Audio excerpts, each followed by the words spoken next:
Hello students, আজকে তোমাদের জন্য এবিটিএ মাধ্যমিক টেস্ট পেপার্স 2024-25 ম্যাথমেটিক্সের 140 নম্বর পেজের 1 দাগ থেকে 4 দাগের সমস্ত অ্যান্সার করে দেবো। চলো প্রথমে দেখে নেব। দেখো 1 দাগ নির্মিত প্রশ্নগুলির প্রতিটি ক্ষেত্রে সঠিক উত্তর নির্বাচন করতে বলেছে, অর্থাৎ এমসিকিউ তোমাদের 6টা থাকছে। কোনো মূলধন এক্স বছর দ্বিগুণ হলে বার্ষিক সুদের হার কোনটা হবে? চলো দেখে নেব। দেখো আসলটা যদি পি ধরি তাহলে সুদ আসল কত হবে? 2p হবে। তাহলে সূত্র হবে 2p থেকে p বাদ দিলে p, অর্থাৎ সেক্ষেত্রে আর এর সূত্র কি? আই গুণিত 100/pt। দেখো আয়ের জায়গায় p বসিয়েছি গুণিত 100, p এর জায়গায় p আছে আর t এর জায়গায় 1 বছর বসিয়েছি, p কেটে দিলে 100% উত্তর আসছে। এরপর দেখে নেব দুয়েরটা 2x² + 5x + k - 3 = 0 সমীকরণের বীজদ্বয় পরস্পর অনন্য হলে k এর মান কোনটা হবে? দেখো বীজদ্বয়ের গুণফল তাহলে 1 হবে, যেহেতু বীজদ্বয় পরস্পর অনন্য তাই বীজদ্বয়ের গুণফল 1 হবে। এখন গুণফলের সূত্র কি? c/a = 1, c এর জায়গায় k - 3টা বসাবো আর a এর জায়গায় 2 বসাবো, তাহলে ক্যালকুলেশন করলে k এর মানটা 5 পেয়ে যাব। এরপর দেখো 3 দাগের কোশ্চেন, PQRS একটি বৃত্তস্থ সামুদ্রিক হলে p এর মান কত হবে? 90 ডিগ্রি, কারণ বৃত্তস্থ সামুদ্রিক আয়তক্ষেত্র হয়, তাহলে c এর উত্তরটা সঠিক হবে। 2 cos 3θ = 1 হলে থিটার মান কত হবে? চলো দেখে নেব। দেখো 2 cos 3θ যদি 1 হয় তাহলে cos 3θর মান হাফ হবে, কারণ দুইটা এদিক থেকে এদিকে এলো, তাহলে cos 3θ মানে কত হচ্ছে? cos 60, কারণ cos 60 ভ্যালু হাফ, তাহলে 3θ = 60 ডিগ্রি লিখব, থিটার মান 20 ডিগ্রি পেয়ে যাচ্ছি। তাহলে এখানে আমি 20 ডিগ্রিতে দাগ দিলাম। দুটো লম্বিত চোঙের আয়তন সমান, তাদের উচ্চতার অনুপাত 1:2 হলে তাদের ব্যাসার্ধের দৈর্ঘ্যের অনুপাতটা চেয়েছে। দেখো ধরি দুটি ব্যাসার্ধ r1 আর r2, তাহলে প্রথম কত হবে? প্রথমটার আয়তন হচ্ছে πr1² h1 আর দ্বিতীয়টা হচ্ছে πr2² h2। এখন r1²/r2² সমান কত হবে? h2/h1, তাহলে r1²/r2² সমান 2/1 আসছে, তাহলে r1/r2 মানে কত? √2/1, অর্থাৎ অনুপাতটা আসছে √2:1। এরপর দেখে নেব। দেখো এখানে যদি 35 না থাকে তাহলে মধ্যমা কতটা বৃদ্ধি পাবে? উত্তর হবে 0.5। চলো ক্যালকুলেশনটা দেখে নেব। দেখো প্রথমে সাজিয়েছি মানের ঊর্ধ্বক্রমে, সাজাতে গিয়ে 36টা মধ্যমা আসছে, তাহলে প্রথমে মধ্যমা 36, আর দ্বিতীয়বার যদি আমি 35টাকে বাদ দিই তাহলে দেখো মধ্যমা কিন্তু 36 আর 37-এর গড় আসবে, তাহলে কত আসছে? 73/2, অর্থাৎ 36.5। তাহলে মধ্যমা বৃদ্ধি পেল, মধ্যমা কতটুকু বৃদ্ধি পেল? 36.5 থেকে 36 বাদ দিলে 0.5। এরপর 2 এর দাগে শূন্যস্থান পূরণ করতে বলেছে। x² - 2 + bx + 6 = 0 সমীকরণে একটি বীজ যদি 2 হয় তাহলে অপরটির মান কত? চলো দেখে নেব। একটু খেয়াল করো, দেখো 6 তো আছে, 6 যেহেতু এটার একটা মিডল টার্ম, 6কে ভেঙে আমাকে কত করতে হবে? 6-এর দুটো উৎপাদক 2 আর 3 পেলাম, তাহলে 2 + 3 মানে এই জায়গাটা, তাহলে বি এর জায়গায় কে বসবে? 3 বসবে, তাহলে অপর বীজ 3 আসবে। দেখো এখানে দুয়েরটা 3 জনে একটি যৌথ ব্যবসায় লগ্নিকৃত মূলধনের অনুপাত দেওয়া আছে, ব্যবসায় থেকে প্রাপ্ত লাভের অনুপাতটা দিয়েছে, তাদের লগ্নিকৃত সময়ের অনুপাতটা কত হবে? দেখো ধরি সময় তাদের যথাক্রমে x, y, z, তাহলে প্রথম জনের মূলধন কত? 3x হবে, দ্বিতীয় জনের মূলধন 4y হবে, তৃতীয় জনের মূলধন 6z। তাদের অনুপাতটা লাভের সঙ্গে সমান হবে, অর্থাৎ 3x = 3 করলাম, 4y = 2 করলাম, 6z = 9 করলাম। তাহলে 3x যদি 3 হয়, x এর ভ্যালু 1 পেয়ে গেলাম, 4y এর ভ্যালু যদি 2 হয় তাহলে y এর ভ্যালু কত আসবে? 1/2 আসবে। 6z যদি 9 হয় তাহলে z এর ভ্যালু 9/6, অর্থাৎ 3/2 পেয়ে গেলাম। তাহলে তাদের সময়ের অনুপাত কত হবে? x:y:z, অর্থাৎ 1:1/2:3/2, তাহলে কত আসছে? 2:1:3। এরপর দেখো এবিসি ত্রিভুজে পরিকেন্দ্র দিয়েছে, এওবি কোণের মান 50 ডিগ্রি, এসিবি এর মানটা চেয়েছে। দেখো প্রথমে এওবিটা যদি 50 ডিগ্রি হয় তাহলে এসিবিটা কী হবে? এটা কেন্দ্রস্থ কোণ, এটা বৃত্তস্থ কোণ, তাহলে বৃত্তস্থ কোণটা কেন্দ্রস্থ কোণের অর্ধেক, অর্থাৎ 50কে 2 দিয়ে ভাগ করে 25 ডিগ্রি পাবো। কিন্তু তোমাদের বইতে উত্তর দেওয়া আছে 40 ডিগ্রি, তাহলে সম্ভবত ভুল দেওয়া আছে, কারণ এই জায়গাটা এওবি কোণটার মান যদি 50 হয় তাহলে এসিবি আসবে 25 ডিগ্রি, কিন্তু এখানে যদি এবিও কোণের মানটা বিও কোণের মানটা 50 হয় তাহলে বি কোণটা 50 হলে এই জায়গাটা এটাও 50 হবে, তাহলে পড়ে থাকছে কত এওবি। এওবি কিন্তু এসে যাবে 80 ডিগ্রি, কারণ 180 থেকে 50 প্লাস 50 বাদ দিয়ে দিলে 80 ডিগ্রি পাবো, অর্থাৎ এওবিটা কিন্তু 80 ডিগ্রি হতো। তাহলে সেক্ষেত্রে এসিবির মানটা 40 ডিগ্রি আসতো। এরপর দেখো কি দিয়েছে এখানের মধ্যে, দেখো cos 4 থিটা মাইনাস সাইন 4 থিটার মান 2/3 দিয়েছে, 1 - 2 সাইন স্কোয়ার থিটার মানটা চেয়েছে। দেখো cos 4 থিটা মাইনাস সাইন 4 থিটার সঙ্গে যদি 2/3 হয়, তাহলে cos স্কোয়ার থিটা তার whole square minus sine square theta তার হোল স্কোয়ার সমান 2/3 থাকবে। তাহলে এইটা a square minus B square, তাহলে a plus B into a minus B পেলাম। তাহলে এর মানটা কত 1 আসছে, আর এখানে cos স্কোয়ার থিটাটাকে 1 মাইনাস সাইন স্কোয়ার থিটা লিখেছি, মাইনাস সাইন স্কোয়ার থিটা আছে, তাহলে 1 - 2 সাইন স্কোয়ার থিটা সমান 2/3 পেয়ে গেলাম। এরপর দেখো একটি চোঙের ব্যাসার্ধ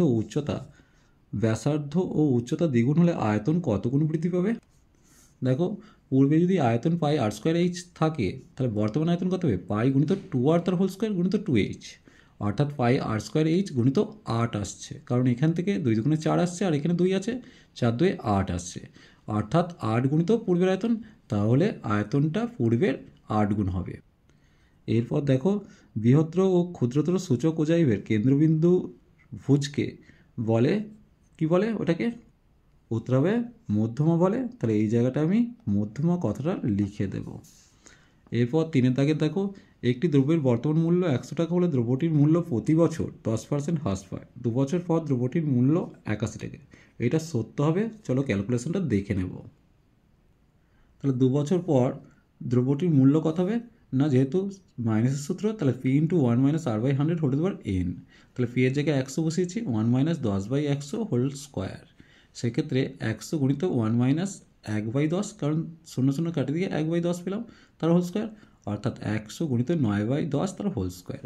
তাহলে 100 গুণিত 81/100 পেলাম, 100 100 কেটে দিয়ে 81 টাকা উত্তর আসছে। এরপর দেখো এখানে দিয়েছে ভেদ্রবক তিনটির যোগফল 1 দেখাতে বলেছে। দেখো প্রথমে লিখলাম a - b সমান দিয়ে k1/c হলো, তাহলে k1 এর ভ্যালুটা পেয়ে গেলাম কত ac - bc। দ্বিতীয় যদি ভেদ্রবক k2 হয়, তাহলে b - c সমান k2/a লিখবো, অর্থাৎ k2-র মানটা ab - ac আসবে। আর c - a সমান k3/b করলাম, তাহলে k3bc - ab। তাহলে ভেদ্রবক তিনটির যোগফল যদি করি, দেখো এসির সাথে এসি কাটবে, বিসির সাথে বিসি কাটবে, এবির সাথে এবি কেটে যাবে, তাহলে শূন্য উত্তর হবে। তার মানে যেটা দেওয়া আছে সেটা মিথ্যা দেওয়া আছে, তাহলে এটা মিথ্যা হলো। অর্ধবৃত্তাংশস্থ অপেক্ষা ক্ষুদ্রতর বৃত্তাংশস্থ কোণ সূক্ষ্ম কোণ, এটা মিথ্যা হবে, কারণ ক্ষুদ্রতর বৃত্তাংশস্থ কোণ স্থূলকোণ হবে। দেখো sine square 5 theta plus cos square 5 থিটার মান 5 হবে, এটাও ভুল দিয়েছে। Sine square 5 theta plus cos square 5 থিটার মান 1 হবে, তাহলে এটা মিথ্যা। সমান আয়তন বিশিষ্ট একটি লম্বিতকার শঙ্কু ও অর্ধগোলকের ভূমি সমান হলে তাদের উচ্চতার অনুপাত 2:1। চলো দেখে নেব। দেখো তাহলে শঙ্কুর আয়তন কত, 1/3 পাই আর স্কোয়ার h1, আর এইটা কত আসছে 2/3 পাই আর কিউব। এখন দেখো পাই আর স্কোয়ার, এখানে পাই আর স্কোয়ার কেটে গেল, 3 3 কেটে গিয়ে h সমান কত আছে 2r, এটা h করবে, h সমান 2r, অর্থাৎ h/rটা 2:1 আসছে, তাহলে এটা সত্য দেওয়া আছে। এরপর দেখো এখানে গড়টা এটা হবে, তাহলে এটাও সত্য দেওয়া আছে। এরপর আমরা দেখে নেব 4 দাগের কোনো আসল 3 বছরের চক্রবৃদ্ধি সুদে মূলে আসলে 3 পূর্ণ 3/8 গুণ হলে বার্ষিক সুদের হার কত। চলো দেখে নেব। ধরি আসল হচ্ছে পি, সুদের হার হচ্ছে r%, তাহলে 3 বছরের সমূল চক্রবৃদ্ধি কত হবে P into 1 plus r/100 whole cube.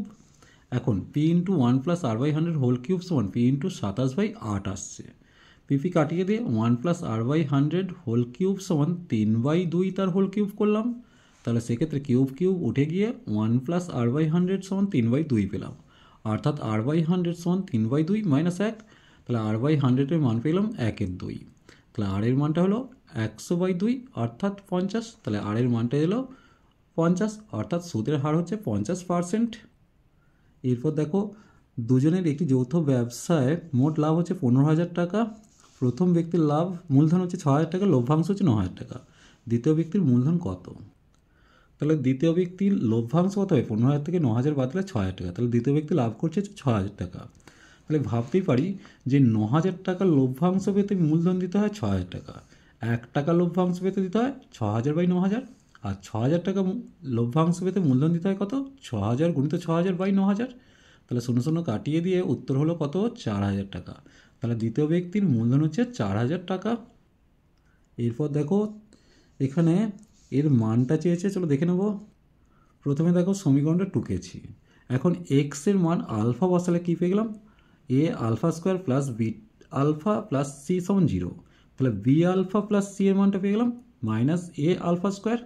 একইভাবে এক্সের মান বি যদি বসাই তাহলে alpha b square beta square plus b beta square, sorry এক্সের মান বিটা বসাচ্ছি, তাহলে a beta square plus b beta plus c সমান 0। তাহলে বি বিটা প্লাস সি এর মানটা পেয়ে গেলাম এ বিটা স্কোয়ার।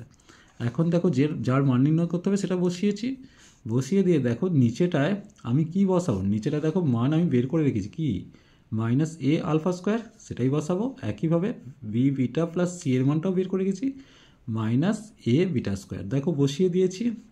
এখন দেখো এটার সাথে এটা কেটে গেল, এটার সাথে এটা কেটে গেল, তাহলে এটা -1 এটা +1, অর্থাৎ এর মান পেয়ে গেলাম 0।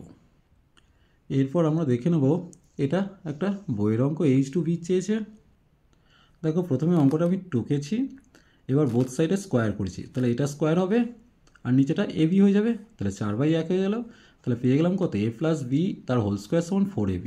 তাহলে a প্লাস বি তার হোল স্কোয়ার মাইনাস 4ab সমান 0। তাহলে এটা কিসের সূত্র, a মাইনাস বি তার হোল স্কোয়ারের সূত্র। তাহলে a মাইনাস বি তার হোল স্কোয়ার সমান কত, 0। তাহলে a মাইনাস বি সমান 0, অর্থাৎ এর মান পেয়ে গেলাম বি। তাহলে a বাই বি এর মান কত, 1:1 পেলাম। এরপর চলে যাব, দেখো ত্রিভুজ এবিসি এর কোণ এবিসি 90 ডিগ্রি, আর এখানে দেওয়া আছে সিডির দৈর্ঘ্যটা চেয়েছে। প্রথমে দেখো ছবিটা এঁকেছি, তাহলে আমরা কি জানি বিডি স্কোয়ার সমান এডি গুণিত ডিসি। তাহলে ডিসি সমান কত লিখব, বিডি স্কোয়ার বাই এডি। এখন দেখো বিডির মানটা 16 বসিয়েছি, তাহলে বিডি 16 গুণিত 16, আর এডির মানটা 10 দেওয়া আছে, তাহলে পেয়ে গেলাম কত, 256/10, তাহলে 25.6 সেমি পেয়ে গেলাম। এরপর চলে যাব ভিআই। দেখো এখানের মধ্যে এটা তোমাদের বইয়ের অঙ্ক তুলে দিয়েছে, ওসির দৈর্ঘ্য চেয়েছে। দেখো প্রথমে ছবিটা এঁকেছি, ছবিটা এঁকে কী পেলাম, দেখো ওসি স্কোয়ার প্লাস ও স্কোয়ার সমান ওবি স্কোয়ার প্লাস ওডি স্কোয়ার হবে। এখানে মানগুলো বসিয়ে দিয়ে ওসির মানটা আমি ক্যালকুলেশন করে পেয়ে যাচ্ছি √75, তাহলে ওসি হচ্ছে 5√3 সেমি আসবে। এরপর আমরা দেখে নেব, দেখো এখানের মধ্যে এর সর্বনিম্ন মানটা চেয়েছে, চলো দেখে নেব।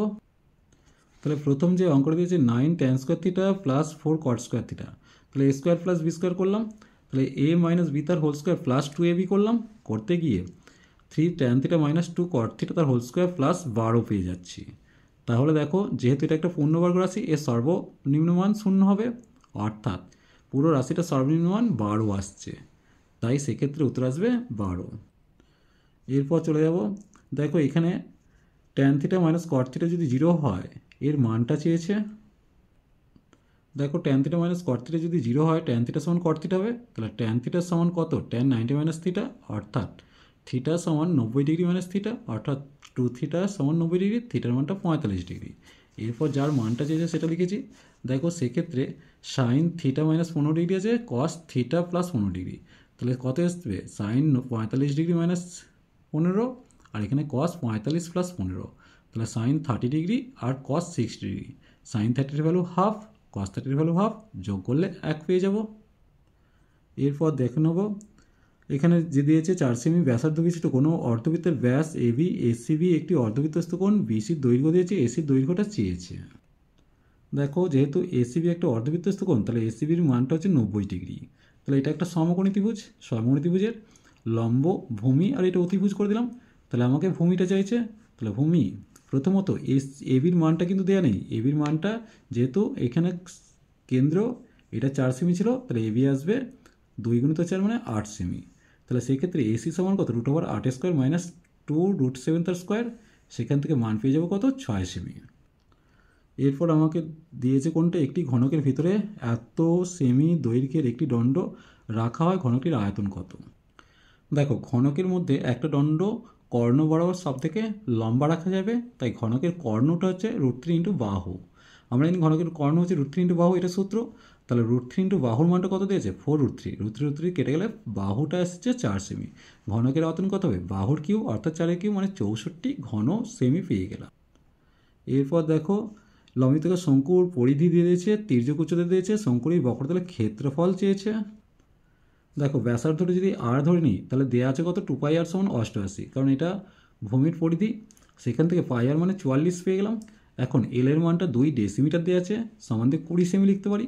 তাহলে বক্রতলের ক্ষেত্রফল কি πr ইন্টু এল অর্থাৎ 44 ইন্টু 20, তাহলে 880 বর্গ সেমি পেয়ে গেলাম। এরপর দেখো তোমাদের পরিচিত অঙ্কটা দিয়েছে এক্স বারের মানটা চেয়েছে। যে এই যে অঙ্কটা দেওয়া আছে ইউআই সমান এক্সআই মাইনাস 45/10 দেওয়া আছে। এখানের মধ্যে আমরা জানি ইউআই সমান এক্সআই মাইনাস a/h, তাহলে এ এর মানটা পেয়ে গেলাম 45, এইচ এর মানটা 10। এখন এক্স বারের সূত্র কি a plus sigma fi ui by sigma fi into h আছে। সেক্ষেত্রে দেখো এর মানটা 45 আর এটা -16 দেওয়া আছে, -16 বাই এফআই এর মানটা 200 দেওয়া আছে ইন্টু এইচ এর মানটা 10 লিখেছি। তাহলে 45 মাইনাস 8/10 মানে 0.8 পেলাম। তাহলে উত্তর আসছে কত 44.2। চলো আজ এই পর্যন্তই, নেক্সট ভিডিও নিয়ে খুব তাড়াতাড়ি হাজির হবো। ভিডিওটি ভালো লাগলে লাইক শেয়ার কমেন্ট করো, পারলে চ্যানেলটিকে সাবস্ক্রাইব করে নিও। চলো টাটা, বাই বাই।